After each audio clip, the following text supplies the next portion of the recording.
প্রধান এবং উপদেষ্টাবৃন্দের কাছে পেশ করছি। সম্মানিত উপস্থিতি, আমরা জানি বাংলাদেশের উইকিপিডিয়া মিডিয়ার মাধ্যমে তথ্য অনুযায়ী সমগ্র বাংলাদেশে 38,033টি প্রাইমারি স্কুল রয়েছে, কিন্তু সে জায়গায় বর্তমানে ইবতেদায়ী মাদ্রাসা রয়েছে মাত্র 2,673টি।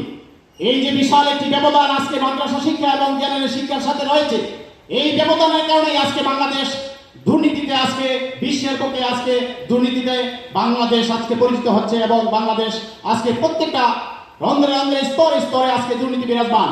সুতরাং আজকে যদি মাদ্রাসা শিক্ষা ইবতেদায়ী শিক্ষাকে প্রাইমারি স্কুলের মতো আজকে যদি আমরাও সারা বাংলাদেশে 38,033টি আজকে ইবতেদায়ী শিক্ষা প্রতিষ্ঠান থাকতো, তাহলে আমাদের দেশে এত দুর্নীতি হতো না।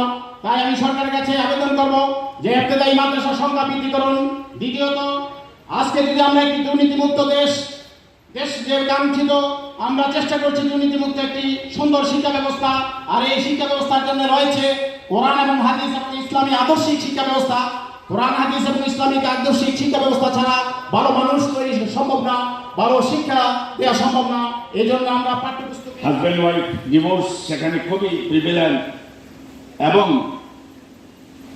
ছোটরা গুরুজনদেরকে সম্মান করে না, বড়রা ছোটদের ভালোবাসে না। এই যে একটা হীন অবস্থা আমরা দেখতে পাচ্ছি।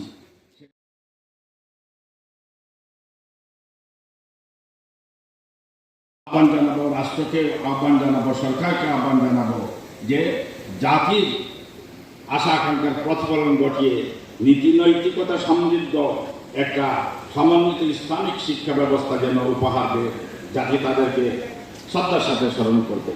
আমার বক্তব্যের শেষে এই পরিবর্তন